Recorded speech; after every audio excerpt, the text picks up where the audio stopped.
अस्सलाम वालेकुम। आज की इस वीडियो में हम डिस्कस करेंगे जो पॉइंट्स, उनमें से पहला पॉइंट होगा टाइप्स ऑफ ट्रेडर्स और इन्वेस्टर्स। सेकंड पॉइंट पे हम डिस्कस करेंगे करंट मार्केट का स्ट्रक्चर क्या है। थर्ड पॉइंट इसी वीडियो में हम डिस्कस करेंगे कि मार्केट के जो शॉर्ट टर्म, मिड टर्म और लॉन्ग टर्म के जो चार्ट्स हैं वो क्या कह रहे हैं। फोर्थ पॉइंट होगा कि difference between last correction and current correction. जो लास्ट की पिछली जितनी भी करेक्शंस गुजरी हैं उन उसके अंदर मार्केट का स्ट्रक्चर क्या था, और अभी जो करंट करेक्शन मार्केट की है उसके अंदर मार्केट का स्ट्रक्चर क्या है। फिफ्थ पॉइंट होगा which stock to trade in and which stock to invest in. कौन से स्टॉक के अंदर हमें ट्रेडिंग करनी चाहिए, कौन से ऐसे स्टॉक हैं जिनके अंदर हमें इन्वेस्टमेंट करनी चाहिए। छठा पॉइंट होगा जिसमें हम डिस्कस करेंगे कि हम लेवल्स को कैसे रिस्पेक्ट करेंगे, उसकी कुछ एग्जाम्पल आपके साथ शेयर करेंगे।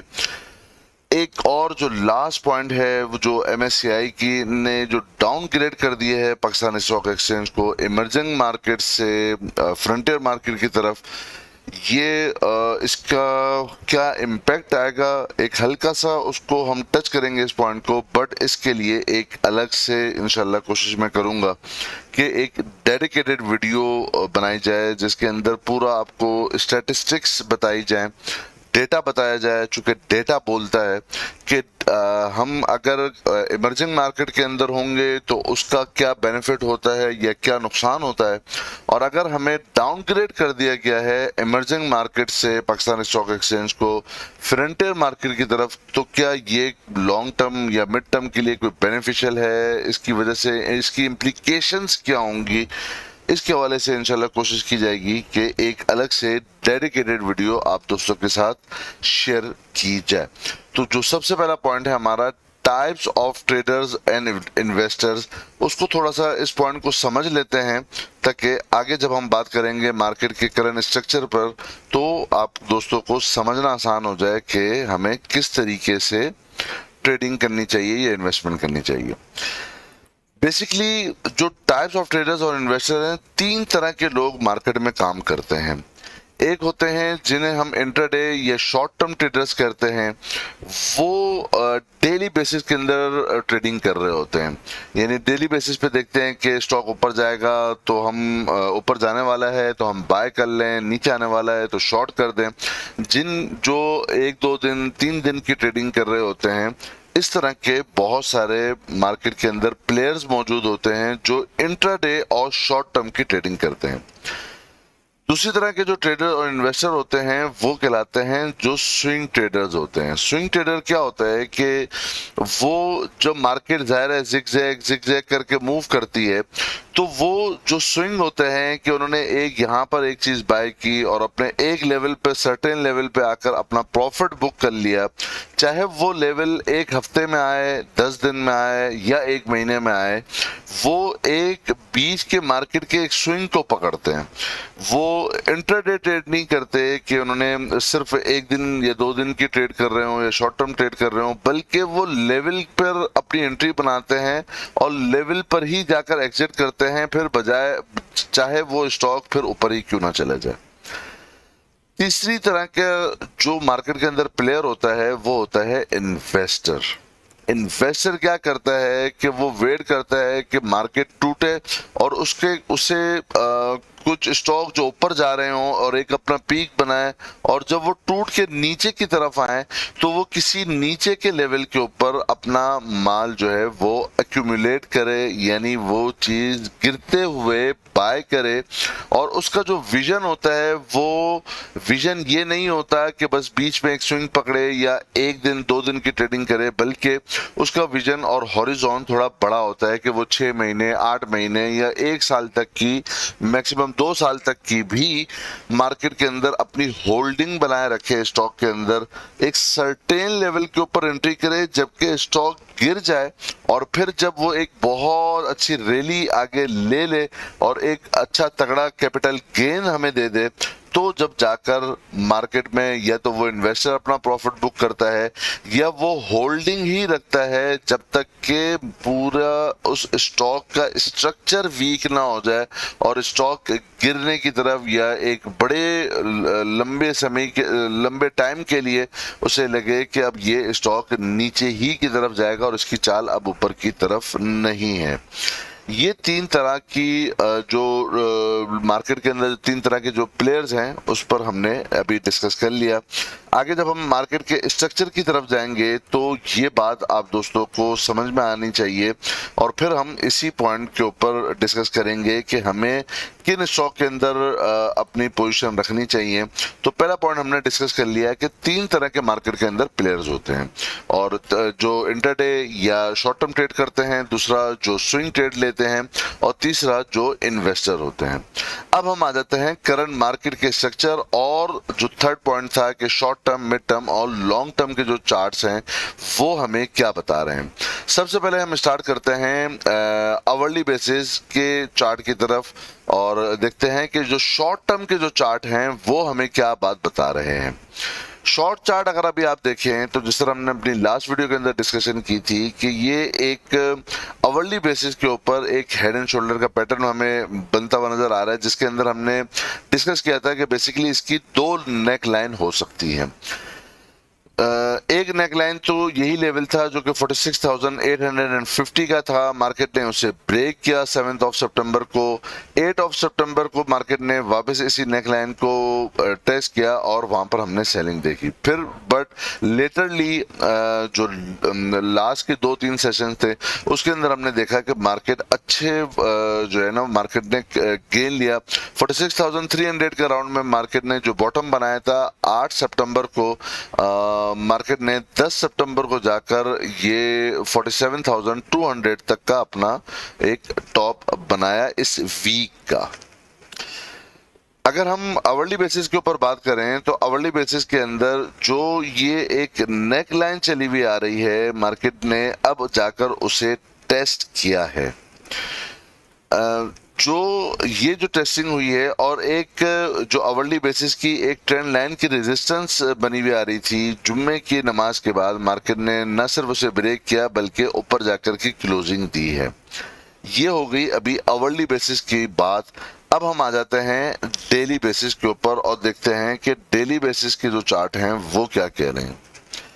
डेली बेसिस की अगर हम बात करें तो मार्केट जो एक बहुत लंबे टाइम से एंड ऑफ जून से लेकर और स्टार्टिंग ऑफ सितंबर तक एक रेंज 1000 पॉइंट की रेंज के अंदर ही प्ले कर रही थी। बॉटम अपना लगाती थी 46,800 और 900 के राउंड में और इसी रेंज का जो टॉप था वो 48,000 और 48,100 का लेवल था, जहां पर मार्केट एक इसी 1000 पॉइंट के दरमियान ही साइडवेज चली हुई आ रही थी। लास्ट जो वीक गुजरा है वहां पर मार्केट ने डेली बेसिस पे प्रॉपर इससे नीचे की क्लोजिंग दी और अपना जो बॉटम लगाया वो 46,309 का लगाया और लास्ट जो 2 सेशन थे वो बहुत अच्छे मार्केट ने बुलिश सेंटीमेंट के साथ अपसाइड की तरफ मूव किया और जो क्लोजिंग दी है इस वीक की वो 47,198 के ऊपर दी है। अब हम बात कर लेते हैं जो डेली बेसिस का जो सेंटीमेंट है, डेली बेसिस के जो चार्ट पैटर्न है और इसी के अंदर जो हम डिस्कस करेंगे अपने फोर्थ पॉइंट को कि जो डिफरेंस है बिटवीन लास्ट करेक्शन और करंट करेक्शन का। अगर आप ये देखिए कि पहले मार्केट का जो स्ट्रक्चर था वो क्या था करेक्शंस के दौरान, वो ये होता था कि मार्केट कभी भी अपने बॉटम को तोड़ती नहीं थी। जिस तरह आप यहाँ पर देखें जब मार्केट क्रैश हुई कोविड की वजह से, उसके बाद से मार्केट ने जो भी अपना एक जो स्विंग लो फॉर्म किया, अगली दफा जो स्विंग लो फॉर्म किया वो उससे ऊपर का किया, फिर अगली दफा स्विंग लो जो फॉर्म किया वो उससे ऊपर का किया, या अगली दफा जो फॉर्म किया वो पैरेलल किया, बट कभी भी अपने जो प्रीवियस वाला जो स्विंग लो था, स्विंग हाई था बेसिकली, उसे ब्रेक नहीं किया। यहाँ पर अभी आप आइए, यहाँ पर भी जो करेक्शन मोड के अंदर मार्केट आई, तो यहाँ पर बेसिक मार्केट कर क्या रही थी, मार्केट यही कर रही थी कि इस पूरे रीजन में जबकि मार्केट कंसोलिडेशन और करेक्शन फेज के अंदर थी, मार्केट ने जो ये लो स्विंग जो फॉर्म किया था, यहाँ पर भी उसे ब्रेक नहीं किया और यहाँ पर भी उसे ब्रेक नहीं किया, और तकरीबन 2 महीने की अपनी साइडवेज की और करेक्शन की मार्केट रही। नेक्स्ट टाइम जब मार्केट आती है और वापस से करेक्शन लेती है, तो सेम वही पैटर्न कंटिन्यू किया कि जितना टाइम पीरियड मार्केट ने अपने इस करेक्शन फेज के अंदर गुजारा था, ऑलमोस्ट 2 महीने का, यहाँ पर भी सेम उतने ही कंसोलिडेशन पीरियड मार्केट ने गुजारा और फिर यहाँ से ब्रेकआउट दे दिया और अपवर्ड की रैली स्टार्ट की। अब हम आ जाते हैं जो करंट मार्केट का स्ट्रक्चर है वो क्या है। यहाँ पर मार्केट जो अपना एक लो की फॉर्मेशन की थी, मार्केट ने उसे क्लियरली ब्रेक किया और फिर अपसाइड की तरफ मूव हुई है। तो अब हमें ये देखना होगा कि अगर हम स्विंग ट्रेडर हैं, चूंकि जो इंट्राडे ट्रेडर होता है वो तो आवरली के चार्ट को देखकर और वहां पर जो पैटर्न बन रहे होते हैं उसके हिसाब से ट्रेड करता है, बट जो स्विंग ट्रेडर, जो मोस्ट ऑफ अस जो ज्यादातर हम लोग होते हैं वो स्विंग ट्रेडर होते हैं, तो वो ये देखते हैं, वो डेली की मूव देखते हैं। तो डेली की मूव के अंदर अब यहाँ पर एक जो लो की फॉर्मेशन थी, मार्केट ने उसे ब्रेक करके proper closing the on a daily basis. यहाँ पर अब जो फॉर्मेशन है वो जो ये लो की फॉर्मेशन थी, यहाँ पर एक हाई मार्केट ने बनाया, फिर अगेन अपना ये एक और हाई बनाया 47,600 के अराउंड में 1 सितंबर को, और फिर यहाँ पर मार्केट अपना जो लो फॉर्म किया वो इस प्रीवियस वाला जो एक साइडवेज का चैनल था, जो काफी लंबे टाइम से मार्केट रही, पूरा जुलाई और अगस्त, ये भी 2 महीने को जो मार्केट के अंदर जो कंसोलिडेशन हुई, बेसिकली यहाँ पर मार्केट ने जिस तरह प्रीवियस वाले टाइम के अंदर 2 महीने की कंसोलिडेशन के बाद अपसाइड की रैली स्टार्ट की, इस दफा मार्केट ने वो रैली अपसाइड की स्टार्ट नहीं की, बल्कि अपना साइडवेज का जितना टाइम पीरियड था वो भी पूरा किया और बट उसके बाद नीचे आकर के क्लोजिंग दी। इसकी वजह से मार्केट का स्ट्रक्चर वीक हो चुका है। ये मार्केट का स्ट्रक्चर डेली बेसिस के अंदर वीक हो चुका है। अभी हम वीकली जो लॉन्ग जो ग्राफ है अभी उसकी हम बात नहीं कर रहे। अब मार्केट को जो देखना चाहिए हमें वो देखना होगा कि जो ये लास्ट जो मार्केट ने एक स्विंग हाई की फॉर्मेशन की थी, ये जो एक हाई की फॉर्मेशन की थी, इस स्विंग हाई से जब मार्केट ऊपर जाकर की प्रॉपर क्लोजिंग देती है जो कि 47,600 से अबव है, तो यहाँ पर जो स्विंग ट्रेडर्स होंगे वो यहाँ पर अपनी एंट्री बनाएंगे। और यहाँ पर जो मार्केट ने अपसाइड ली है, बेसिकली अगर हम देखें तो जो EMA 50 है, बिल्कुल एग्जैक्टली EMA 50 भी यहाँ पर मौजूद है, और बॉलिंजर बैंड का 20 DMA की जो रेजिस्टेंस है वो भी यहाँ पर मौजूद है। और जिस तरह भी हमने डिस्कस किया कि जो हेड एंड शोल्डर के नेक लाइन थी जिसे ब्रेक किया, रीटेस्ट किया है, और यहाँ पर भी जो नेक लाइन जो है हॉरिजॉन्टल जो नेक लाइन थी उसे भी ब्रेक किया और रीटेस्ट करके रिजेक्शन आई है।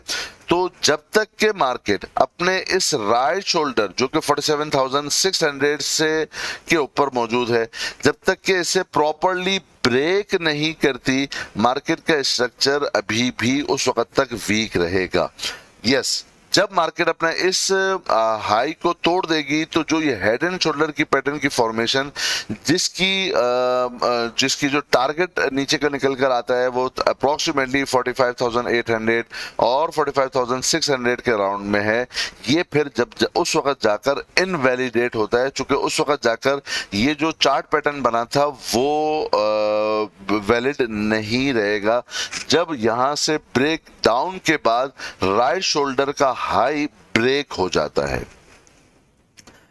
यहां पर अब हम इसी के साथ ज्वाइन कर लेते हैं जो वीकली के जो चार्ट हैं वो क्या बता रहे हैं। वीकली के अगर आप चार्ट देखें तो मार्केट ने जो इस चैनल का जो बॉटम था, मार्केट ने उससे ड्रिल जरूर किया, बट क्या वीकली बेसिस पे मार्केट ने इससे बिलो की क्लोजिंग दी?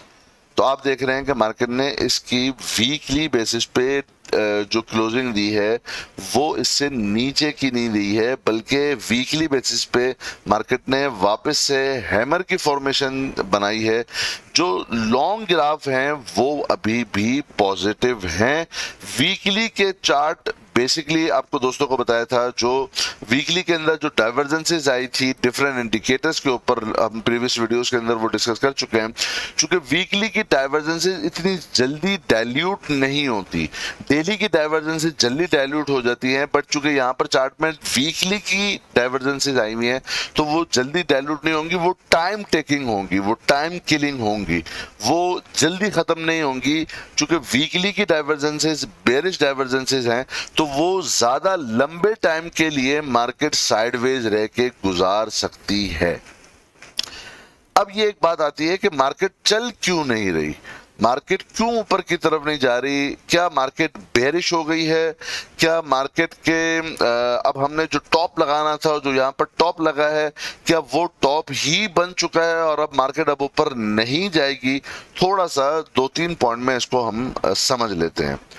अगर आप देखिए कि बेसिकली, बल्कि इसको वीकली बेसिस पे ही हम समझते हैं, आप ये देखिए कि मार्केट का जो लॉन्ग ग्राफ है वो हर सूरत में पॉजिटिव है। मार्केट अब बेयरिश मोड के अंदर फिलहाल नहीं जाने वाली। जो हम अपनी वीडियो के अंदर पीछे डिस्कस कर चुके थे, जब वहां पर हमने प्रेडिक्शन की थी कि मार्केट के ऊपर के लेवल क्या है, मार्केट जो साल के जो चार्ट बने हुए हैं मार्केट के पाकिस्तान स्टॉक एक्सचेंज के, वो क्या कह रहे हैं, क्या यहाँ पर अभी हमने अपना टॉप लगा लिया है और हम वापस से नीचे की तरफ जाएंगे या हम ऊपर 52,000 और उससे अबव के लेवल की तरफ जाएंगे। तो ये वाली वीडियो के अंदर हमने ऑलरेडी डिस्कस कर चुके हैं कि डेफिनेटली ये मार्केट का टॉप नहीं है। मार्केट को अपने ऊपर के जो टारगेट हैं 50,000 एंड अबव के, वो डेफिनेटली इंशाल्लाह अजीज मार्केट अचीव करेगी। मार्केट के लॉन्ग ग्राफ अब जो एक लंबे टाइम के लिए, जो मार्केट 2 साल के लिए यहाँ पर जो करेक्शन फेज और एक बेरिश फेज के अंदर दाखिल हुई थी, मार्केट उससे निकल चुकी है। इसका मतलब यह है कि लॉन्ग ग्राफ के अंदर हमें इंशाल्लाह अजीज 50,000 और अबव के टारगेट डेफिनेटली अचीव होंगे। सो ये बात बिल्कुल परेशान नहीं होनी चाहिए जो इन्वेस्टर्स हैं उनके लिए स्पेशली, कि यहाँ से अब मार्केट का टॉप लग गया है और मार्केट जिस तरह यहाँ पर गिरी थी, बेरिश ट्रेंड के अंदर गई थी, मार्केट इसी तरह के बेरिश ट्रेंड के अंदर जाने वाली है। इंशाल्लाह Aziz it is definitely not. But क्या हम इस जो अगर कोई ट्रेडर है जो स्विंग ट्रेडर है तो वो किसी भी लेवल पे किसी भी स्टॉक के अंदर एंट्री करेगा? नहीं, उसे डेली के चार्ट देखने होंगे और डेली की चार्ट के अंदर जो फॉर्मेशन होंगी उसी हिसाब से स्टॉक की अपने लेवल्स पर देखकर ही आप ट्रेड करोगे। बट जो इन्वेस्टर हैं वो इस बात का पूरा यकीन रखें इंशाल्लाह अजीज कि मार्केट का ये टॉप नहीं है। मार्केट चूंकि एलीट वेव के हिसाब से अपने पूरा साइकिल कंप्लीट कर चुकी है, तो यहाँ पर डेफिनेटली मार्केट के एक अपना जो एलीट वेव, जो दोस्त हमारे पुराने फॉलोवर्स हैं वो पुरानी वीडियोस के अंदर देख सकते हैं जहाँ पर हमने एलीट वेव के ऊपर भी बात की थी। आप चेकआउट कर लीजिएगा पूरा चैनल के ऊपर, आपको वो वीडियो मिल जाएगी जिसके अंदर हमने एलीट वेव की डिस्कशन की थी। बट यहाँ पर चूंकि वो कंप्लीशन हो गई है तो अब यहाँ पर करेक्शन डेफिनेटली ड्यू है और वीकली की चूंकि बेरिश की डाइवर्जेंसेस मौजूद हैं, इसीलिए मार्केट टाइम वेस्ट करेगी और स्टॉक गिरेंगे भी। जब यहाँ पर जो करेक्शन आई थी आप देखेंगे कि वो स्टॉक शायद उतना ज्यादा ना गिरे हों, जब यहाँ पर करेक्शन आई थी वो स्टॉक उतना ज्यादा ना गिरे हों जितना सिर्फ 1000 पॉइंट के इन बिटवीन आपके स्टॉक टूटे होंगे। और इट इज ऑब्वियस कि जब मार्केट इस तरह की फॉर्मेशन करती है, क्योंकि वो अपनी जो वेव्स की जो कंप्लीशन है वो पूरी कर चुकी है, तो इसी तरह की ही मार्केट चलती है कि जब वेव कंप्लीट होती है तो उसके बाद फिर एक अच्छी तगड़ी कम से कम 25% से ज्यादा की करेक्शन मार्केट लेती है। इंडेक्स करेक्शन नहीं लेगा लेकिन स्टॉक करेक्शन लेंगे। यहाँ पर मार्केट रुकी हुई क्यों है? क्या हमें यहाँ पर डरना है? नहीं डरना। यहाँ से मार्केट हिल ही नहीं पा रही और स्टॉक गिरते ही जा रहे हैं। इसकी रीजन है, बेसिकली इसकी रीजन ये है, एक तो जो वेव की सूरत मैंने आपको बताई, दूसरी रीजन अगर आप देखें कि बेसिक ये जो लेवल है ना मार्केट का 47,000 का, ये बहुत ही क्रिटिकल लेवल है। कैसे? उसको आप देखिएगा। बेसिक अगर आप देखें तो जब मार्केट यहाँ पर 2016 के अंदर भी और 17 की तरफ अपवर्ड मूव कर रही थी और मार्केट ने अपना टॉप यहाँ पर 53,000 के अराउंड में बनाया था, यहाँ पर अगर आप देखें तो यहाँ पर भी जो करेक्शन आकर जो मार्केट गिरी थी, ये जो 47,000 वाला लेवल है, ये इसी ने से सपोर्ट फराहम की थी। जब 47,000 का यहाँ पर लेवल ब्रेक डाउन हुआ था, जब हम एक बेरिश रैली के अंदर गए थे 2 साल की, और वो 2 साल के लिए क्यों गए थे और पीछे मार्केट का एक लंबे टाइम का स्ट्रक्चर क्या बना हुआ है, वो अगेन हमने इस वाली वीडियो के अंदर जो साल के एंड के ऊपर थी वो उस पर डिस्कस किया है। सो आप वहां पे इसे चेकआउट कर सकते हैं। यहां पर जब ब्रेकडाउन किया मार्केट ने तो अगेन इस लेवल को टेस्ट करने मार्केट आई थी अगस्त 2017 के अंदर। आप यहां पर देखेंगे ये एरिया रिजेक्शन का बना था 47,000 का, जो पहले अर्लियर सपोर्ट था। फिर यहां से मार्केट ने टूटी और यहां पर इसे टेस्ट किया और ये एक मुश्किल एरिया बन गया था मार्केट के लिए तोड़ना। सो यहाँ पर क्या हुआ कि यहाँ पर मार्केट ने इसको यहाँ पर वापस रिटेस्ट किया और डाउनफॉल गई। अगेन मार्केट वापस से पुल बैक लिया और फिर कौन सा एरिया क्रिटिकल बना, इतना क्रिटिकल और कोई एरिया नहीं बना, ये यही वाला लेवल था, यानी 47,000 का लेवल। यहां तक अगर आपको बात समझ में आ गई है तो आप यहां पर भी देखेंगे, यहां पर भी फेब 2021 के अंदर भी मार्केट जब ऊपर गई तो कौन सा एरिया प्रॉब्लमेटिक बना, यही 47,000 वाला लेवल जहां से मार्केट वापस से टूटी थी। तो ये जो 47,000 का लेवल है ये आसान लेवल नहीं है, ये एक बहुत ही मुश्किल लेवल था मार्केट के लिए, जो यहां पर भी टेस्ट हुआ वंस, सेकंड टाइम यहां पर टेस्ट हुआ, थर्ड टाइम यहां पर टेस्ट हुआ, यहां पर भी टेस्ट हो चुका फोर्थ टाइम, फिर फिफ्थ टाइम यहां पर भी टेस्ट हुआ। तो ये बहुत ही क्रिटिकल लेवल था मार्केट के लिए। अच्छा, अब मार्केट करती क्या है, स्टॉक जो हमारा इंडेक्स है वो करता क्या है। अब आप यहां पर देखें, जो प्री कोविड से पहले आने से पहले जो मार्केट ने अपना यहां पर टॉप डिफाइन किया था वो 43,300 के अराउंड में था, और मार्केट क्या हुआ उसके बाद कोविड की वजह से क्रैश हुई। फिर जब इस एरिया को मार्केट ने, आप यहां पर देखें, यही लेवल 43,000 का जो लेवल था, मार्केट ने यहां से ब्रेकआउट दिया, बट मार्केट ऊपर जाने के बाद एक दफा रीटेस्ट करने के लिए, इसी हाई के लेवल को रीटेस्ट करने के लिए मार्केट आई, साइडवेज बनाया और फिर अपवर्ड ब्रेक किया।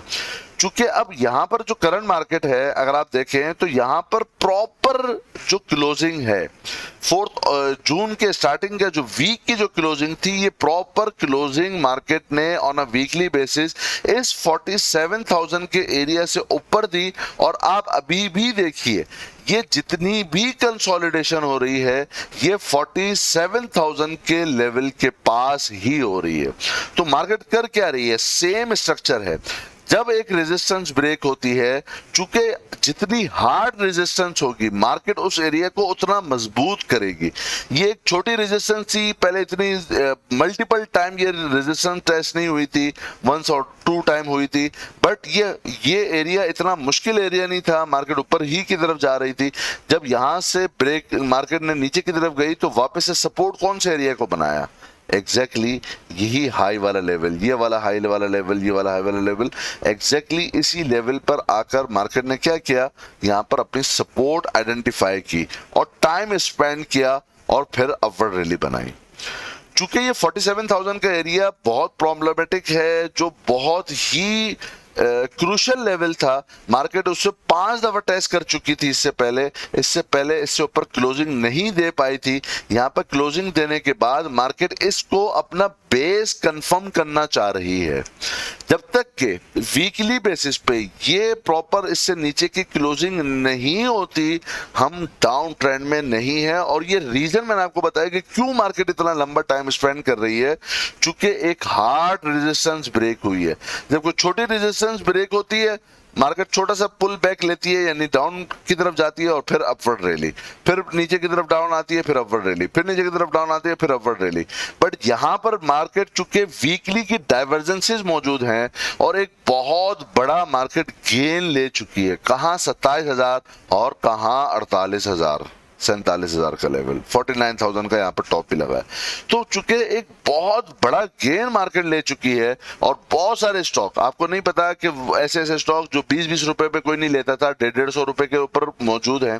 तो जब इतनी स्टीव रैली मार्केट ने ली है, एक वी शेप रिकवरी ली है और इस हाई को काटा हुआ है मार्केट ने, इसे सपोर्ट के तौर पर टेस्ट किया हुआ है मार्केट ने, और उसके बाद अपवर्ड रैली ली है, तो इसका मतलब क्लियर कट ये है कि मार्केट लॉन्ग ग्राफ के अंदर नीचे नहीं जाने वाली, मार्केट लॉन्ग ग्राफ के अंदर ऊपर ही जाएगी और ये मार्केट का टॉप नहीं है इंशाल्लाह अजीज।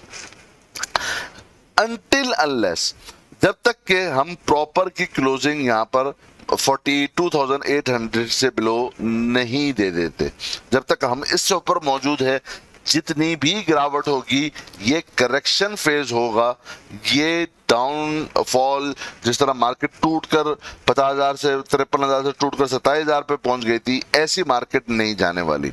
ये लॉन्ग टर्म के लिए आप तैयार रहें कि लॉन्ग टर्म के अंदर हम बुलिश ही हैं, और ये साइकिल एक साल के अंदर नहीं खत्म होने वाला। ये साइकिल कम से कम 18 महीने और 2 साल का मिनिमम होता है जो बुलिश साइकिल होता है, और स्पेशली ये वाला बुलिश साइकिल। सो अभी हमने शॉर्ट ग्राफ, लॉन्ग ग्राफ और जो मिड टर्म के ग्राफ हैं वो तीनों डिस्कस कर लिए। हमने आवरली भी डिस्कस कर लिया, डेली भी डिस्कस कर लिया और वीकली भी डिस्कस कर लिया, जिससे आपको इंशाल्लाह इत्मीनान होगा। अब हमें कौन से स्टॉक के अंदर अब जो पॉइंट आता है कि हमें कौन से, ये हमने डिस्कस कर लिया कि डिफरेंस क्या है पिछले वाली करेक्शन और करंट करेक्शन के अंदर। डेली के अंदर ये लो, जो स्विंग लो की फॉर्मेशन है, ये उस वक्त तक कारामद रहेगी, चार्ट वीक रहेंगे जब तक कि मार्केट प्रॉपर 47,600 से अबव की जाकर क्लोजिंग नहीं कर लेती। अब बात आ जाती है कि हमने कौन से स्टॉक के अंदर ट्रेड करना है और कौन से स्टॉक के अंदर हमें इन्वेस्टमेंट करना है। ऑल्दो ये जो पॉइंट है ये अभी हम 2 प्रीवियस वीडियोस के अंदर डिस्कस कर चुके हैं, जहां पर एक ये वाला पॉइंट था, इस वाली वीडियो के अंदर हमने पॉइंट डिस्कस किया था कि कौन से स्टॉक के अंदर जो है वो हमने बाय करना है, कौन से स्टॉक के अंदर हमने सेल करना है, किसके अंदर ट्रेडिंग करनी है और किसके अंदर हमें इन्वेस्टमेंट करनी है। और जो लास्ट वीडियो हमने डिस्कस की थी जिसके अंदर हमने पूरे स्टॉक के जो 5 साइकिल होते हैं, 5 स्टेजेस के अंदर हमेशा मार्केट और स्टॉक चलते हैं, ट्रेड होते हैं, कौन से लेवल के अंदर इन्वेस्टर शामिल होता है, कौन से लेवल के ऊपर ट्रेडर शामिल हो जाता है, ये वाली वीडियो लाजमी आप देखिएगा, जिसके जरिए से आपको काफी फायदा होगा। आपको अंदाजा होगा कि आपको स्टॉक, कौन से स्टॉक के अंदर ट्रेडिंग करनी चाहिए, कौन से स्टॉक के अंदर आपको इन्वेस्टमेंट करनी चाहिए। अब हम आ जाते हैं जो हमने डिस्कस करना है लास्ट पॉइंट, जो कि लेवल्स को जो रिस्पेक्ट देने वाला है। अच्छा, इस पे जाने से पहले मैं अगर कंक्लूड करूं अपनी बात को, तो जो स्विंग ट्रेडर हैं, जो इंटरडे ट्रेडर हैं, इंटरडे ट्रेडर तो लेवल बाय लेवल चलते रहेंगे। जो स्विंग ट्रेडर हैं, जो हम में से ज्यादातर लोग होते हैं, वो अभी भी जो बाउंस आएगा उसके अंदर प्रॉफिट अपना बुक करेंगे, या आप अगर कैश के ऊपर हैं तो आप कैश के ऊपर ही रहेंगे। ये बात हो रही है स्विंग ट्रेडर्स के लिए। मैक्सिमम कैश के ऊपर रहिए जब तक कि मार्केट अपनी स्पेशली मिनिमम लेवल जो ट्रैश होल्ड होगा वो होगा हमारा 47,600 से अबव की क्लोजिंग का मिनिमम एटलीस्ट यहाँ पर, या अगर हम बात करें जो 48,100 से ऊपर जाकर के मार्केट क्लोज नहीं करती, क्योंकि जब मार्केट उस लेवल से ऊपर जाकर की क्लोजिंग देती है तो हमें बहुत स्टीव रैली मिलती है। आप यहाँ पर देखें, यहाँ पर प्रॉपर इससे ऊपर जाकर के क्लोजिंग दी मार्केट ने, तो हमें क्या मिला, बहुत तेज स्टीव रैली मिली। मार्केट ने जब यहाँ पर अपना ब्रेकआउट दिया था, हमने डिस्कस किया था, तो क्या किया मार्केट ने, यहाँ से तेजी के साथ स्टीव रैली हमें मिली। सो जो स्विंग ट्रेडर होंगे वो जब तक के मिनिमम मार्केट का जो लेवल है 47,600 और जो बहुत ही क्रूशियल लेवल होगा 48,100, जब तक मार्केट इससे ऊपर जाकर के क्लोजिंग नहीं देती उस वक्त तक वो कैश पे ही रहेंगे, तो वो ज्यादा बेहतर है। इसका मतलब ये है, ये मतलब बिल्कुल नहीं है कि आप तमाम स्टॉक गिरेंगे और तमाम स्टॉक, अगर मार्केट ऊपर चढ़ती है तो तमाम स्टॉक चढ़ेंगे और अगर मार्केट नीचे गिरती है तो तमाम के तमाम स्टॉक गिरेंगे, ऐसा बिल्कुल भी नहीं है। हमने जो लास्ट वीडियो के अंदर कुछ पॉइंट जो डिस्कस किया था, जिसके अंदर यही लास्ट वीडियो के अंदर 5 स्टेजेस ऑफ स्टॉक मूव जो होता है कि स्टॉक मूव कैसे होता है, किस तरीके से आपको देखना होता है, आपको कौन से स्टॉक के अंदर इन्वेस्टमेंट करनी चाहिए, कौन से स्टॉक के अंदर ट्रेडिंग करनी चाहिए, उसके अंदर एक टेली का ही हमने डिस्कशन की थी। छोटा सा क्लिप पहले वो सुन लेते ताकि आगे बात समझना आसान हो जाए। यहाँ पर हमने पहले एंट्री करी थी और फिर हम 18 रुपए के ऊपर, आप देखें 3 अगस्त को बोला था, जैसे ही 18 रुपए पर आएगा हमने अपना प्रॉफिट बुक करना है। 18 पे हमने प्रॉफिट बुक किया, अगेन 16 रुपए 25 पैसे पे हमने बाय किया और फिर कहा कि आप इसको होल्ड करके बैठ जाओ, चूंकि इसके अब ऊपर के टारगेट आ रहे हैं। मार्केट प्लस है कि माइनस है, ये स्टॉक की अपनी चाल ये है कि इसके ऊपर की चाल है। मार्केट माइनस में भी ये ऊपर है, मार्केट प्लस में भी ऊपर है, इसके अपने लेवल मैटर करते हैं। यहाँ पे बहुत सारे लोग ऐसे होंगे जो कहेंगे भाई टेली में क्या रखा हुआ है, तो टेली तो फजूल किस्म का स्टॉक है।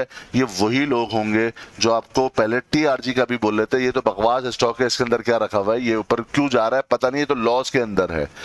बाद में आपको पता चलेगा, इसके अंदर कोई न्यूज आएगी वो बाद में पता चलेगा। लेकिन जो मैं कहता हूं कि चार्ट बोलते हैं, चार्ट यही बोल रहा है कि इसका, अब कोई मुझे अगर बोलेगा यहां पर बाय करो तो यहां पर बाइंग इसकी थी, यहां पर इसकी बाइंग थी, भले वो साइडवेज रहा बट ये अब एडवांस चलना था चार्ट पैटर्न के हिसाब से। तो लेवल पर अगर हमने एंट्री की है तो हमने 2 दफा स्विंग ले लिया, यहां पर बाय किया 15 रुपए पे, फिर 18 पे सेल किया, फिर 16.25 पे बाय किया और अब ये 22 रुपए के ऊपर मौजूद है। इसी दौरान हमने मिनिमम टारगेट इसका 21 रुपए और 80 पैसे का ऑलरेडी दिया था और अब नेक्स्ट एक्सटेंड टारगेट हमने दोस्तों को, प्रीमियम ग्रुप मेंबर्स को बताया हुआ है। आपने देखा कि हमने ये डिस्कशन की थी कि भले मार्केट ऊपर जाए कि नीचे जाए, इसका अब ये सिर्फ टेली की बात मैं नहीं कर रहा, इस तरह के बेशुमार और भी स्टॉक होंगे। तो अभी जो अगर अभी आप देखें तो इसका जो हमने अपने प्रीमियम ग्रुप मेंबर के साथ शेयर किया था, जब ये टेली मिनिमम टारगेट इसका 21 रुपए 80 पैसे के ऊपर था, 14.5 पे भी बाय किया, 15 पे भी बाय किया, 16 पे भी बाय किया, बट इसका मिनिमम जो लेवल था जिसको इसे अचीव करना था एक स्विंग लेने के लिए, यानी वो स्विंग जाना चाहिए था मिनिमम 21 रुपए 80 पैसे के ऊपर। जब 21 रुपए 80 पैसे आया तो फिर मैंने दोस्तों के साथ शेयर किया कि नहीं, अभी भी आप इसको होल्ड रखो, ये 24 तक भी इंशाल्लाह अजीज जो है वो चला जाएगा। इसके अब अगर आप चार्ट देखोगे तो उसके अंदर मार्केट ऊपर गई कि नीचे गई, इसके टारगेट कहां तक पहुंचा, इसने जो अपना यहां पर भी हाई लगाया सेकंड लास्ट सेशन के अंदर, वो 24 रुपए 10 पैसे का लगाया। भले यहां पर मार्केट ऊपर जा रही है कि नीचे जा रही है, इसका चार्ट अपना पैटर्न क्या बता रहा है, इसको चार्ट पैटर्न बता रहा है कि ये ट्रेंडिंग मूव के अंदर है, इसके अंदर मार्केट ऊपर जाए कि नीचे जाए। अब आप ये देखो कि मार्केट इसी दौरान, जिस दौरान ये ऊपर यहां पर अपना टॉप लगा रहा है, मार्केट कहां पे थी, मार्केट नीचे गिरी, मार्केट यहां से नीचे गिरी, लेकिन ये स्टॉक इसकी अपनी चाल क्या थी, ये ऊपर ही गया, अपने लेवल तक जरूर पहुंचा। अब जिसने स्विंग ट्रेड लिया हुआ है वो अपना यहां पर प्रॉफिट हम बुक कर चुके। अब फिर एक और कोई पैटर्न बनेगा, जब पैटर्न की कंफर्मेशन हो जाएगी फिर वापस एंट्री लेंगे। यहां पर एंट्री नहीं, यहां पर एंट्री नहीं, यहां पर एंट्री नहीं, यहां पर जाकर एंट्री है, यहां पर जाकर एंट्री है, 2 जगह एंट्री ली, अपना प्रॉफिट बुक किया, अल्लाह अल्लाह खैर से अल्लाह, हमें एक लेवल मिल गया, हमने कुछ ना कुछ कैपिटल गेन कर लिया। इसी तरह का बेशुमार होंगे, इस तरह के और भी बेशुमार जो है वो स्टॉक है। अब मिसाल के तौर पर एवीएन की बात ले ली जाए, आपको पता है कि मैं 90-85 से ही बाय कर रहा था, टीआरजी को हमने छोड़ दिया था जब उसका अपना टॉप लगा था, उसके अंदर एग्जॉशन थी, वही वाला पैसा एवीएन के अंदर इंटर हो गया। उसके अंदर क्या था कि एक दोस्त कह रहे थे कि क्या इसको शॉर्ट कर ले, मैं इसको कह रहा था कि नहीं, इसको अभी अपने शॉर्ट नहीं करना, इसके अंदर भी जो डिप आएगी ना वो बेसिकली बाइंग अपॉर्चुनिटी होगी, वो आपका सेल के लिए नहीं होगा। हाँ ठीक है, शॉर्ट टर्म आप ट्रेड ले सकते हो, शॉर्ट अगर आप करना चाहते हो, शॉर्ट टर्म चूंकि जिगजैग जो मूव होगी उसके अंदर आप कर सकते हो, बट अल्टीमेटली क्या होगा कि इसके अंदर ये स्टॉक ऊपर ही की इसकी चाल है, ये ऊपर ही जाएगा। अब आप देखिए कि पहले आप देखो कि अभी जो एवीएन की 31 अगस्त को जो इसकी फाइनेंशियल रिजल्ट का आया, Q1 के अंदर इसकी ईपीएस क्या थी 1.14, सेल्स बढ़ी हुई थी। Q2 31 अगस्त को जो अनाउंसमेंट हुई सेकंड क्वार्टर की, उसके अंदर सेल डाउन हुई, ईपीएस भी डाउन हुई फर्स्ट क्वार्टर के मुकाबले में। वो 0.75%। अब आप देखोगे कि बेशुमार स्टॉक जो डिविडेंड भी दे रहे हैं, वो सब कुछ दे रहे हैं, वो बोनस भी दे रहे हैं, बेशुमार स्टॉक आपको दिखेंगे, बट क्या हुआ उसके अंदर सेलिंग आ रही है। जैसे ही बोर्ड मीटिंग की अनाउंसमेंट आती है कि जी इतने परसेंट डिविडेंड आ गया, रिजल्ट बहुत शानदार है, सेल भी बढ़ रही है, सब कुछ है, बट हो क्या रहा है, लोग देखते हैं कि जी फाइनेंशियल बहुत अच्छे हैं, जी ईपीएस भी अच्छी आ गई, बोनस भी मिल गया, डिविडेंड भी मिल गया, सेल्स भी बढ़ गई, लेकिन वो स्टॉक जबरदस्त किस्म के नीचे गिर जाते हैं। और ये स्टॉक जहां पर जो फर्स्ट क्वार्टर के मुकाबले में इसकी ईपीएस गिर रही है, इसकी सेल गिर रही है, उस दौरान ये कहां जा रहा है, ये ऊपर की तरफ जा रहा है। ये दिन 31 अगस्त को जो इसकी अनाउंसमेंट आई, उसके बाद वो गिरा या ऊपर गया? अनाउंसमेंट से पहले गिरा, तो अब इसके बाद अनाउंसमेंट के बाद ऊपर गया। और वो स्टॉक जो ऊपर हैं और डिविडेंड आना चाहिए, ये आना चाहिए, बोनस आना चाहिए, रिजल्ट अच्छा होगा तो देखा जाएगा, उनके बाद उनको हो क्या रहा है मुझे दिखाने की जरूरत नहीं है, उनको हो ये रहा है कि वो नीचे की तरफ जा रहे हैं। अब यहाँ पर क्या है, अब यहाँ पर आपको याद है जो पुराने फॉलोअर्स हैं उनको मैं बोला था बिल्कुल यहाँ पर अक्यूमुलेट करो, यहाँ पर नहीं करना था, इस एरिया में नहीं करना था, यहाँ पर आकर अक्यूमुलेशन हमने स्टार्ट की थी, आपको याद होगा 85, 90, 95, 100 बाय करके बैठ जाओ, क्योंकि उसके मिनिमम टारगेट, पहला हमारा ये टारगेट था, एग्जैक्टली ये टारगेट अचीव किया और नीचे की तरफ आया। फिर ये फॉर्मेशन थी, हाँ ठीक है, यहाँ पर अगर कोई शॉर्ट अटेम्प्ट करना चाहता है कि जी यहाँ पर ये डबल टॉप लग रहा है, कर ले, बट अल्टीमेटली क्या होगा, जो इसका स्विंग लो आएगा वो बाय हो जाएगा। बुरे रिजल्ट के बावजूद इसने कोई डिविडेंड नहीं दिया, कुछ भी नहीं मिल रहा, कोई कैश डिविडेंड नहीं है, कुछ नहीं है, लेकिन क्या हो रहा है, ये ऊपर की तरफ जा रहा है। और जो कैश डिविडेंड दे रहे हैं आप देख लो, और बेशुमार स्टॉक है, उसको आपको पता होगा, तो वो क्या हो रहे हैं, डिविडेंड के बावजूद भी वो गिर रहे हैं। तो यहाँ पर क्या हुआ, कोई न्यूज ने यहाँ पर, कोई इसके रिजल्ट ने इंपैक्ट नहीं किया, इसके चार्ट पैटर्न ही जीता। चार्ट पैटर्न क्या था कि मिनिमम इसको ये वाला लेवल जो इसने लास्ट ट्रेडिंग सेशन 144.35 यहाँ पर अचीव कर लिया। अब डिपेंड करता है कि आप किस तरह के ट्रेडर हो। अगर आप शॉर्ट टर्म के ट्रेडर हो तो आपको यहाँ पे प्रॉफिट बुक करना है। आप मिड टर्म के ट्रेडर हो, स्विंग ट्रेडर हो, आपका टारगेट 155 का होना चाहिए। और अगर आप लॉन्ग टर्म के ट्रेडर यानी इन्वेस्टर टाइप के हो तो आपको 176 का लेवल आपको इंशाल्लाह अजीज दिखेगा। बट ये एक दिन, दो दिन, एक महीने के अंदर नहीं दिखता, ये आएगा लॉन्ग टर्म के अंदर। शॉर्ट टर्म के अंदर जो टारगेट है वो अचीव हो चुका, मिड टर्म के अंदर भी आप इंशाल्लाह देखेंगे स्विंग लो फॉर्म करने के बाद ये वापस से इस मिड टर्म के टारगेट 155 तक जाएगा, और लॉन्ग टर्म के टारगेट भी आप इंशाल्लाह इसके देखेंगे कि ये 176 तक भी जाएगा। कहने का मकसद क्या है? कहने का मकसद यही है कि देखें, लेवल मैटर करते हैं।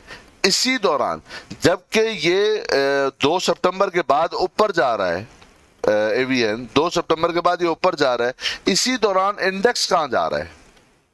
इसी दौरान 2 सितंबर के बाद, 2 सितंबर, ये फर्स्ट सितंबर, 2 सितंबर से ही इंडेक्स नीचे की तरफ गिरना शुरू हो गया। इंडेक्स नीचे गिर रहा है, लेकिन चूंकि इस पैटर्न, इसके अपने चार्ट अभी भी स्ट्रांग है, ये ऊपर की तरफ जा रहा है। आपने टेली की भी मिसाल देख ली, आपने ये मिसाल देख ली, इसका मतलब ये हुआ, अगेन वही बात है कि आपको लेवल को देखकर be choosy in stock selection. Stock selection के अंदर आपको चूजी होना पड़ेगा। आप स्टॉक हाँ, आप स्टॉक के अंदर अगर आप चूजी हो गए, आप बेहतरीन ट्रेड कर सकते हो, जबरदस्त किस्म की आप ट्रेड कर लोगे।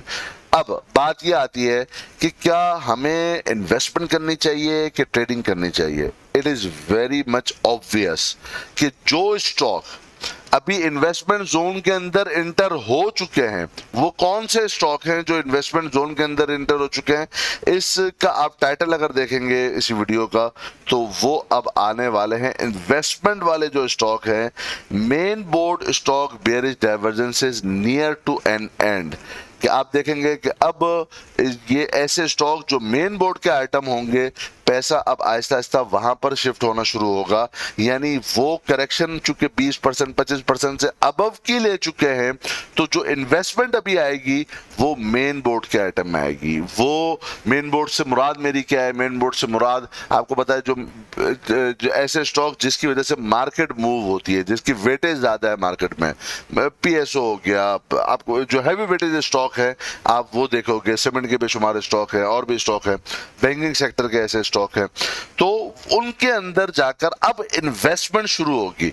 तो अब आपको समझ में आया कि जो ट्रेंडिंग स्टॉक होंगे बेसिकली उसके अंदर आपको ट्रेड करना है, और जो स्टॉक मेन बोर्ड के स्टॉक एक अच्छे लेवल के ऊपर आए हुए होंगे उनके अंदर आपको एक्यूमुलेशन करनी है। यानी अब ये आपके लिए बेहतरीन टाइम होगा कि आप उसके अंदर बाय करोगे, लेकिन वो आप इन्वेस्टमेंट के हिसाब से करोगे, वो ट्रेडिंग के लिए नहीं करोगे।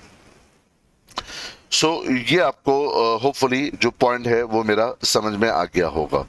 इसी तरह अब एक ही सेक्टर की कुछ यानी एक ही ग्रुप की कंपनीज ऐसी होती हैं कि जिसके अंदर एक ही उसके अंदर हम बाय यानी होल्ड की पोजीशन होती है और एक अंदर सेल की होती है। मिसाल के तौर पर देखिए 8 सितंबर को मैंने शेयर किया कि जी टीपीएल के अंदर आप प्रॉफिट बुक कर लो, बट टीपीएलपी में प्रॉफिट आप नहीं बुक करोगे। इसके अभी भी चार्ट अच्छे हैं, ये ऊपर की तरफ जा सकता है। आप देखें टीपीएल के चार्ट, टीपीएल यही इसी दिन जब ये 8 सितंबर को ऊपर मौजूद था 26 रुपए से ऊपर, यही कहा था कि यहां पर आप प्रॉफिट बुक कर सकते हो।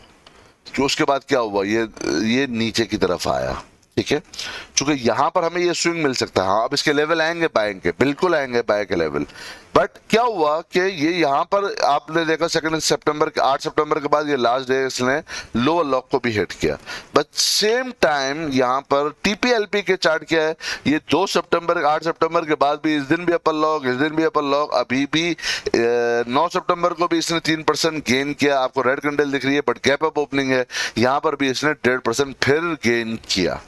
तो सेम एक ग्रुप के दो अलग अलग स्टॉक अलग अलग चार्ट पैटर्न बता रहे हैं, वो अपने अपने हिसाब से ही चलेंगे। एक के अंदर प्रॉफिट बुक किया जाएगा, एक को आप होल्ड कर सकते हो, ट्रेलिंग स्टॉप लॉस यूज कर सकते हो। तो इस तरह का एक मोमेंटम बनता है, जबकि आपको देखना होगा कि आपने कौन से स्टॉक के अंदर आप अपनी बाय और सेल की पोजीशन इख्तियार कर रहे हो।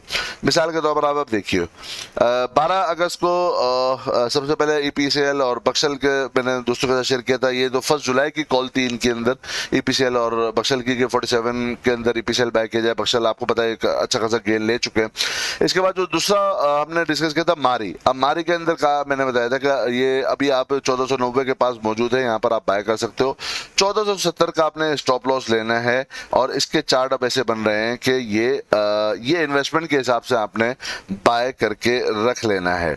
आप इसी के अंदर देखिए हमारे के चार्ट क्या था, ये यहाँ पर अपने बाय की, यही 1470 1490 के करीब, कोई किसी दिन भी अपने 1470 से नीचे जाकर के क्लोजिंग नहीं दी। उसके बाद क्या हुआ, ये अभी भी आहिस्ता आहिस्ता वर्ड मूव बना रहा है, और ये अपने जो मिनिमम जो शॉर्ट टर्म के टारगेट और लॉन्ग टर्म के टारगेट है वो अचीव करेगा इंशाल्लाह जी। ओजीडीसी पीपीएल गिर रहे हैं, बट इसका अपना चार्ट मारी का चार्ट अच्छा है, सो इसके अंदर बाय किया जाएगा लेवल के ऊपर, लेकिन लेवल के ऊपर यहाँ पर बाय किया जाएगा। ये ऊपर जाने के बाद जब वापस से रिट्रेसमेंट पर आया, फिर भी मैंने दोस्तों को बोला कि फिर भी आप इसको बाय कर लो, क्योंकि आहिस्ता आहिस्ता ये मूव जरूर बनाएगा और अपने टारगेट तक इंशाल्लाह अजीज जाएगा। इसी तरह मॉडर्न की कॉल दी गई थी 17 रुपए 60 पैसे, 17 रुपए 80 पैसे, खैर अल्हम्दुलिल्लाह अचीव कर लिया, उसे काफी ऊपर जा चुका। एचटीसीएल की थी, सीपीपीएल जब गिरा था 179 के ऊपर, तो यहाँ पर बाय हमने करा था कि भाई सीपीपीएल के अंदर हम बाइंग करेंगे। ये 12 अगस्त की बात है। 12 अगस्त के बाद अब सीपीपीएल कहाँ था, सीपीपीएल ये गिरा यहाँ पर 12 अगस्त। जब ये यहाँ पर गिर रहा था तो यहाँ पे 179 के ऊपर हमने बाय किया, और फिर 200 रुपए के ऊपर हमने अपना प्रॉफिट भी साथ के साथ बुक करने के लिए कहा। सो इसने क्या किया, देखें सीपीपीएल के अंदर जो ट्रेडर है वो अपना प्रॉफिट बुक कर लें 200 के लेवल के ऊपर, चूंकि वो लेवल शॉर्ट टर्म के लिए ही अचीव होगा। सो यहाँ पर भी एज इट इज यही ट्रेड थी, हमने 179 पे बाय किया, 200 पे अपना प्रॉफिट बुक करके निकल गया 20 रुपए से ऊपर का। अच्छा, इसी तरह अब आप देखो जब सिस्टम मौजूद था वहां पर 618 के लेवल के ऊपर, तो ये लेवल आया था जब मैंने बोला था कि हाँ अब एग्जैक्टली 618 का लो बन रहा है, आप इसके अंदर बाय कर लो। ये अब बाइंग का लेवल आ चुका है सिस्टम का। ये कब की बात है, ये यहाँ पर 12 अगस्त के बाद जब यहाँ पर ये आ रहा था 618 के लेवल के ऊपर, यहाँ पर बाय हो रहा था, ठीक है, अब यहां पर ही इसकी एंट्री बनती है, यहां पर एंट्री होगी तो उसके बाद आप देखो कि वापस से एक जबरदस्त किस्म की जो 618 के ऊपर बाय था वो 800 से ऊपर भी अभी भी 818 के ऊपर जाकर के इसकी क्लोजिंग है। कहने का मकसद अगेन क्या है, कहने का मकसद बल्कि इसका चार्ट मैं शिफ्ट करना भूल गया, यहाँ पर था ये, यहाँ पर हमने बाय किया 12 अगस्त को 618 के लेवल पर, और यहाँ पर अब 618 के बाद एंट्री यहाँ पर है, यहाँ पर नहीं है, यहाँ पर नहीं है, यहाँ पर नहीं है, यहाँ पर एंट्री है, 12 अगस्त 13 अगस्त को एंट्री है, यहाँ पर आओ, ठीक है, यहाँ पर बाय करेंगे अपने लेवल पर, और अब ये 618 से 818 के लेवल 200 रुपये ऊपर जाकर मौजूद है। कहने का मकसद क्या है, कहने का मकसद यही है कि भले मार्केट, अब क्या सिस्टम के लिए मार्केट नहीं गिर रही, यहाँ पर नहीं गिर रही, ये ऊपर की तरफ इसकी चाल है, ये ट्रेडिंग स्टॉक है, ये जाने दो इसको, अभी इसके अंदर आप ट्रेड करते रहो, ये ऊपर की तरफ चाल है, ये ऊपर ही की तरफ जाएगा, ठीक है। हाँ, बहुत सारे स्टॉक ऐसे हैं जो नीचे गिर रहे हैं, ठीक है, जो अपने नीचे के लेवल के ऊपर, आपको बताया सीमेंट के और जो मेन बोर्ड के जो आइटम्स हैं वो नीचे गिर रहे हैं, वहां पर अब आप इन्वेस्टमेंट स्टार्ट कर दो। तो अब मैं आपको इन शॉर्ट अगर बताऊं तो मैं इन शॉर्ट यही कहूंगा कि जो स्टॉक ट्रेंडिंग के अंदर है उसके अंदर अभी भी ट्रेड होगी, भले मार्केट यहां से 1000 पॉइंट भी क्यों ना गिर जाए, और जो स्टॉक डाउन ट्रेंड के अंदर है सबसे ज्यादा प्रेशर उन्हीं के अंदर आएगा, सबसे ज्यादा प्रेशर वही स्टॉक उठाएंगे, और चूंकि वो कौन से स्टेज के अंदर होंगे वो आपको पता होना चाहिए, इस वाली वीडियो के अंदर आप देख लीजिएगा, वो जब वो पैनिक सेलिंग खत्म होगी और स्टेज 5 के अंदर एंटर होंगे, जबरदस्त किस्म की इन्वेस्टमेंट अपॉर्चुनिटी होगी। वो क्यों होगी, वो इसलिए होगी कि मार्केट के जो लॉन्ग ग्राफ हैं वो फुल पॉजिटिव हैं, और इंशाल्लाह अजीज आप देखोगे कि मार्केट अपने हाई की तरफ डेफिनेटली जाएगी। मतलब ये जरूरी नहीं है कि मार्केट यहां से करेक्शन नहीं लेगी, ये मैं नहीं कह रहा, करेक्शन लेगी, स्टॉक और भी गिरेंगे, टूटेंगे भी, कुछ स्टॉक चलेंगे, कुछ स्टॉक रुकेंगे, बट अल्टीमेट मार्केट का टारगेट क्या है और आपकी स्ट्रेटेजी क्या होनी चाहिए। अगर आपने ट्रेडिंग करनी है तो आपने कौन से स्टॉक की सिलेक्शन करनी है, अगर आपने इन्वेस्टमेंट करनी है तो आपने कौन से स्टॉक की करनी है। मैं ये जरूर कहूंगा कि कुछ अब अपना पोर्टफोलियो इन्वेस्टमेंट वाले स्टॉक के अंदर भी बिल्डअप करना शुरू कर दीजिए, और स्पेशली कुछ ऐसे स्टॉक, सारे नहीं, कुछ ऐसे पेनी स्टॉक जो एक बहुत अच्छा गेन ले चुके हैं और वो एडवांसिंग मोड के बाद अब जब जाकर वो मौजूद होंगे डिस्ट्रीब्यूशन फेज के अंदर, आप वहां से अपना प्रॉफिट बुक कर लें। ये डिस्ट्रीब्यूशन फेज कौन सा है, एडवांसिंग फेज कौन सा है, वो इस वीडियो के अंदर डिस्कस हो चुका है। तो ऐसे स्टॉक के अंदर आप अपना प्रॉफिट बुक करो और फिर इन्वेस्टमेंट वाले स्टॉक के अंदर अब एंट्री करना आप शुरू कर दीजिए। होपफुली ये वीडियो आप तमाम दोस्तों के लिए आपकी जो ट्रेडिंग स्ट्रेटेजी है नेक्स्ट उसके अंदर काफ़ी मुमिद और मुआविन साबित होगी इंशाल्लाह लजीज। मैं सोच रहा हूँ कि नेक्स्ट वीक हम वीकली वीडियो ना बनाए बल्कि आप दोस्तों के लिए लाइव सेशन रखेंगे जिसके अंदर आप अपने स्टॉक भी पूछ सकते हैं। सो आप इंशाल्लाह नेक्स्ट वीक हम एक लाइव सेशन रखने वाले हैं। आप अपने स्टॉक की सिलेक्शन रख लीजिए, लाइव सेशन के अंदर आप शामिल होइए यूट्यूब के ऊपर ही। उसका टाइम जो है वो मोस्ट प्रोबेबली मैं टेलीग्राम ग्रुप के अंदर जो दोस्त हैं उनके साथ शेयर कर लूंगा। अगर आप टेलीग्राम ग्रुप में ज्वाइन होना चाहते हैं, लिंक मौजूद है डिस्क्रिप्शन के अंदर, आप शामिल हो सकते हैं। मिलते हैं इंशाल्लाह अपने नेक्स्ट वीडियो के अंदर, तब तक के लिए अल्लाह हाफिज़ व नासिर। अपना बहुत बहुत ख्याल रखिएगा और हमारे इस चैनल का भी।